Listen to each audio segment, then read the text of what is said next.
What? So, guys, in terms of we went around the entire museum. You heard all the different regional differences, how they drink it in Russia, how they used to drink it in ancient Russia, how they used to drink it in like the Tatar areas, and China and India.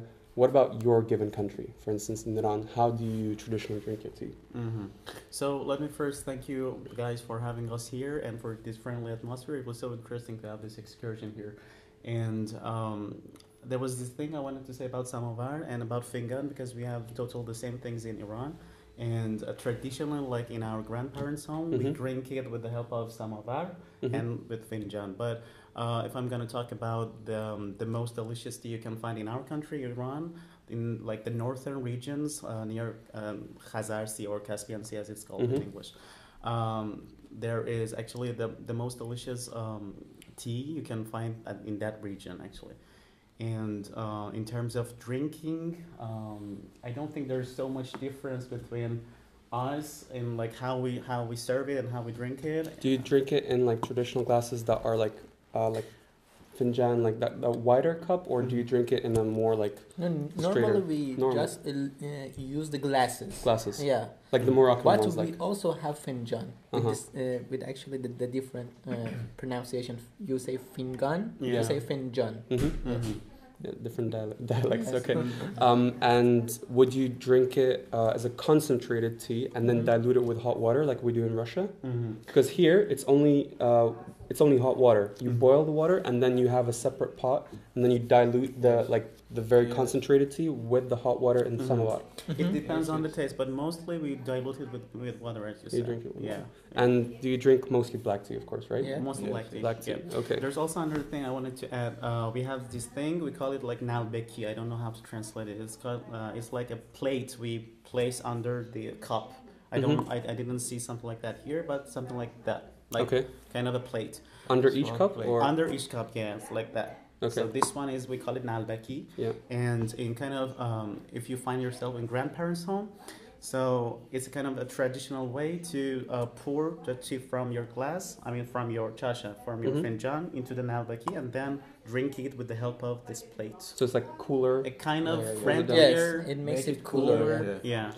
And for example, in some Islamic areas of Russia, there is a custom. Like when you come to someone's house, they pour you tea, and if they pour you a little, that means they want to keep on pouring you and make sure that you stay in their house for a long time. But if they pour you almost a full cup, it's a signal like you've overstayed. Like, it's time to go. Finish this off and go. It's like. Time to go. Do you have similar things in your culture? My first time hearing that. No. Like that's like actually in Azerbaijan, like some areas, like some Islamic countries, some Russian areas where they have a lot of like, for example, here, there's a lot of Muslim people living in Tatarstan, and I've also noticed this thing, like when they pour a little, it's not actually to offend you. It's not to say like I'm like giving you a little. It's like I want you to drink more and more. I want to serve you. I want to be your host. Like maintaining your presence. Yeah, it's like almost like a service to like your guests. We actually pour it like whole, like all of it in the first place, and just then imagine if someone the from a guests, different culture came and they ask, then we just like you're welcome, пожалуйста. Okay. Drink as much. Okay. For example, like I grew up in the UAE, and there we have like the majlis, where like all the majlis, the same thing, exactly the same. Do you also shake your cup when you say like no? Okay. Tea? When drinking tea? Yeah, so they have the kahwa, like the traditional Arabic coffee, or the traditional tea. And if you're sitting there, there's a person serving the coffee or the tea. They keep on pouring it, like no matter what. They're like literally like come and like pour it, like no matter what, unless you shake your cup. That means like that's it. Like that's signal no. And it originates from when the majlis would be like for like high-end guests or like the sheikhs. They would have a deaf person serving, so they wouldn't overhear the conversations that are like sensitive. And also like it's so that you don't ruin the flow of the conversation. Like you just do this. That's I don't know more. Otherwise, you pour your cup and like you put your cup out, and it automatically gets refilled. Like it's a very like smooth kind of transition from one cup to the other. Is there anything interesting like legends in your countries, like where tea originates, like anything like interesting, noteworthy, something that our guests or I don't know, people like on the internet would like to hear. Can you guys think of something like legends? About legends, I don't know, but actually, I just know that if you come to Iranians' home, tea is always ready. For example, if you come to our home, you can find tea whenever you want, even 3 a.m., even 6 a.m., even 6 p.m. I mean, it's always ready because I think Iranians are crazy about tea and drinking tea, and it's the most popular drink in Iran. Mm-hmm. For example, maybe in Europe or in America, coffee is the most popular. Yeah. But in Iran, actually, tea and black tea is the most popular drink, and Therefore, most likely Indian tea. Yeah. yeah. Do Yeah. you add Indian anything? or Do Iranian? you add any spices or herbs to your tea, or it's like more of a preference from family to family? Yes, Yeah. it depends on the taste of the people. Mhm. But for example, I myself don't like any extra taste in the tea. I like the taste of itself. But some people like to add some spices. Yeah. Yeah. Yes, for example, there is a tree called Bahar Naranj. They Not gonna be add able to this pronounce one. It's actually It's you kind know, of a it's local kind of plant, yeah, which the is local plant that they add to the grown. tea, Mm-hmm. and it smells wonderful. Okay. But it's only during spring season. Wait, Not- you take it with your tea during spring season? Yes, or- exactly. Like the how to call it, the plant itself. Oh, okay, I got you. They add it to the tea, Okay, got you. Mm-hmm. and Okay. And It's like cardamom or something like that. Like you. something like this. Okay. and Never except heard of it, from actually. Bahar and Orange, we might also add saffron. We call it zafarun. Saffron, yeah. Saffron. What is that in Russian? Saffron. Saffron, yeah. It's very And- expensive though, isn't Yeah, it? yeah, Like, yeah, very- expensive. But it's so common to drink tea with saffron aroma, let's say, Mm. and it will taste better. It will smell better. And there's also another Also local makes you happy. plant. Yeah. Of Some- course, some like you yeah. feel privileged. And there's also this plant called avishan, right? Avishan. Yeah. We might sometimes add Mhm. this avishan or thyme. I think it's in Thyme, yes, yeah, thyme yeah. Cinnamon. in tea, or Okay. we can actually drink it with michak. There is no word for that in English. It's a kind of Yeah, these like are special local, plants. special Persian, like Iranian Mhm. kind of plants you can Or find cinnamon. there. Cinnamon also dark they add. cinnamon, call it. What about in Syria? Do you like how do you drink your tea Ну, most like? традиция Please. чая у нас Давай по-русски. Да. не очень далеко от Ирана, Ага. но у нас тоже это финджан. Финджан. Добавить Маленькие или большие? маленький, Маленькие. маленький, как Турция. Растянуть тоже, удовольствие Да, такое, как да. Турция тоже, Ага. как они сделают. Но мы сделаем обычно чай на углях лучше. Ничего себе. На углях, очень вкусно будут. On the coals, so they drink their tea on the coals. Like вы нагреваете, либо как, то есть сам кипяток, как бы вы его на углях делаете, да? Как самовар такой. То есть it's like some self-made samovar. Like instead of having a samovar that's like a self-contained unit, you like. Тоже можно добавить кардамон Мгм. или корица, называется.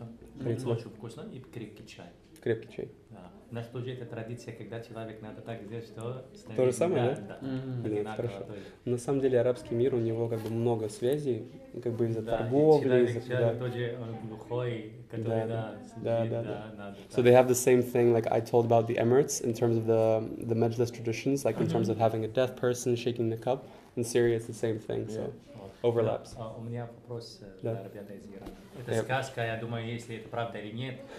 Я слышал, что у вас это чай можно добавить молоко верблюда. We don't do that really. We No. don't add milk to tea. We don't do it. And not, Use the not even No, camel milk? camel.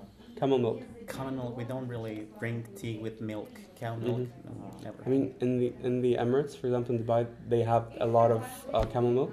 They have camel cookies. They have this like it's a special segment now, and they would traditionally like add it because you would have camels, which are your transport. Then they're your friend. Then when they're your meat, they're your everything. Like so. Do you add Camels? No. Но редко бывает. Редко бывает, но... То же самое редко. Это типа if like you like the taste like. Да, Plus the milk of это camel doesn't taste бедуин, very бедуин, different. бедуин, Yeah, bedu. Yeah. Да, на пустыне. And also one question from you. I heard there's a special drink called mete in Syria. متى. Yeah. وناس متى تلك في سيري أرجنتينا. Because my roommate is from Syria. If you He want, used- I heard they only drink it in Argentina. They also drink it in Syria. In Syria, yeah. Syria, Our roommate Messi, loves it, Messi, you know Messi. Yes, yes, yeah. Meta. If you want, I have Meta here in Kazan. Thank you. I heard there is If you also want to try. Syrian store here that sells mete in Kazan. Yeah. Yes. Yeah. You'll try it. Yes, I've already Yeah. tried. вкусно? Yeah. Очень вкусно. And you can, вы можете добавить много раз. Да, коррупция и это земли такие можно добавить, да. Ни разу не пробовал. То есть много It's раз like видел a там в caffeine сериалах, rich. фильмах, там прочее. Как бы. Right. Чуть-чуть No. Эмираты есть. Мета есть, но которые сирийские есть. Я ни разу не пробовал, не получилось. Больше по зеленым, красным, черным чаям. And it's kind of caffeine rich. Is it like in terms of, do you drink it very harshly or not? Like No, it's not harsh. it's No. not harsh? Because I recently got introduced to pu'er.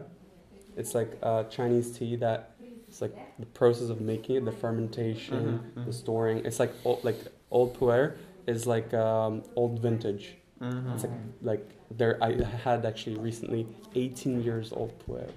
Means like they when they ferment, they add a certain bacteria that then ferments within the tea, and it adds like a very strange, like very rich flavor.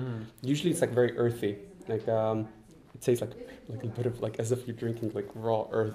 But like this one, it was very, very different. It was so complex. It was like drinking all sorts of different teas together, and it was so strong that like I literally felt like I was like, I don't know, under the alcohol or something. It was like very, very soothing. It has a different effect on each person, but for example, in Russia we have this word kefir. Kefir? Kefir is different. Yeah. Kefir is like Yeah, I know. Kefir. What is that? It's like when you take like the regular tea, black tea. It's like originates in like the prison culture, like because like there was a lot of like issues with law when Russia was transitioning, like Soviet Union. There was like issues with that. Kefir is like what they would make very, very, very strong tea in prisons. Like you would boil the hell out of the tea, put a lot of it in very little water, and it's basically like very concentrated tea that gets you almost like high, like gives you like a feeling of like Feels levity. so strong. Yeah, very, very strong. And if you make like that's what I felt like when I was drinking that pu'er thing, because it's like very, very rich flavor. I found it very interesting that like even though you drink your tea, like you have your Lipton, you go to a cafe, they give you tea, but it's all like pretty much the same stuff, like black tea with a little bit of something. But actually there's a lot of different like teas that go through the process of preparation. For example, there is also like recently got introduced to GABA tea. Like yeah, the process of fermentation takes place like so complex, it's as if they're making some like magical potion. Like it's very, very long process. Where does And it come from, this GABA tea? this is from China. China. Yeah, also very high areas, like it's green tea, but like they make little like round, like almost like little goblets like that you put into the tea. But the issue being is that the fermentation takes part without oxygen, and it maintains a lot of the amino acids, like all these like very, very nutritious good things for you that you would usually like be lost due to heat or due to the fact that they would like evaporate, they would like shrink it away. This process, like it maintains all the like good things. It's as if you're like drinking fresh tea. Like it's very expensive. It's like more even expensive than like pu'er tea. Like for instance, like it's sold 2,000 rubles per like 100 grams. Like it's kind of expensive. Like some of it is 35,000 rubles for 100 grams. Like that's 2,000 is like beginning price for 100 grams. Like it goes more and more, and they use it for what do you call it? Like CEO meetings when they have like negotiations and everything in Asia. And now it became popular in Russia because we're like, oh, they're doing it. So They seem to be doing well. We should do it. Like we're all so fancy. Okay. And so instead of drinking like alcohol, they drink that because it keeps your mind sharp. Like you get the high of like the caffeine, but you don't get the huge low because like coffee, if you drink a lot of it, what happens? Well, must come down. So yeah, that's an interesting aspect that I like discovered for myself, and I'm like, oh my god, there's like a whole lot of like new things in tea that I did not know. Yeah. So I was kind of surprised, like seeing all of these things just about the tea. I didn't know there's so Yeah, much same, to say like, about it. and we're one of the only museums in Russia for sure. There's different things that have museums that have a little segment that has a tea themed kind of section, but we're the only museum that has tea related things completely. And you had the course. I mean, it was I was translating along the way as much as I could. You guys understand pretty well in Russian, and I was translating as much as I could. But each of our tour guides, we have several, have their own way of saying things. They have their own histories and everything. And each object, they could stand there and talk for hours about each thing. Literally, I've had the tour given to me maybe 10, 15 times. Every single time I hear something new. It's very interesting to, and plus we, introduce or rotate different, objects and artifacts. Because we have, antique shops and everything. We try to add something new, here and there, because, so they don't get bored, so maybe some of our guests come again, they see something new.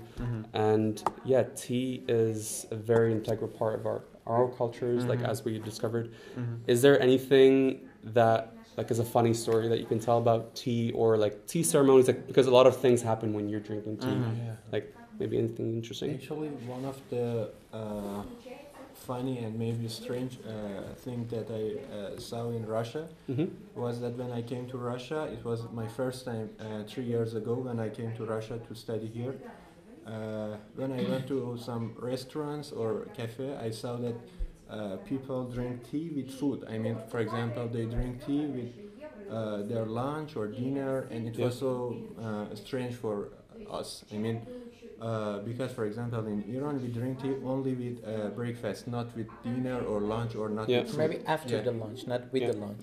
I agree, it's a bit strange, but I mean, instead of because you don't during lunch you don't be drinking alcohol or something. Also, maybe we have this thing that it helps for digestion. That's what people think actually. I think that's maybe the reason. But actually nowadays I also sometimes drink tea with food, with my dinner or lunch, especially in the cold weather. I think it's needed to drink one hot drink with your food.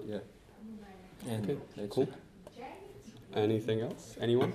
Может быть, у тебя что-нибудь интересное по историям? Такая история, когда я был первый раз, это почти 2 года половина здесь, в России, я снимал коммуналку. У меня сосед здесь из России. Я сказал ему, что очень холодно здесь, потому что у нас в Сирии тепло, даже жарко. Очень холодно здесь. Он сказал, давай, у меня такая идея. Я сказал, что хочешь? Вот этот чай, знаешь, чуть-чуть добавить водку. Водка чуть-чуть, будет так интересно. Я сначала не знал, у нас водка вообще в Сирии нет. Я пробовал, потом у меня были лекции на русском языке. Потом я... Сразу русский начал лучше получаться, да? Понимать. Я делал китайский сейчас. Да, тогда я разговаривал, преподаватель сказал, что, какая проблема у тебя? Чем так, какая традиция, кто сказал так? Говорит, да. Просто друг алкоголик, да? Да, мы заканчиваем, к сожалению, в следующий раз будет новая рубрика, новые зашкварные истории. Спасибо, что послушали нас. Ждем вас в музее чая.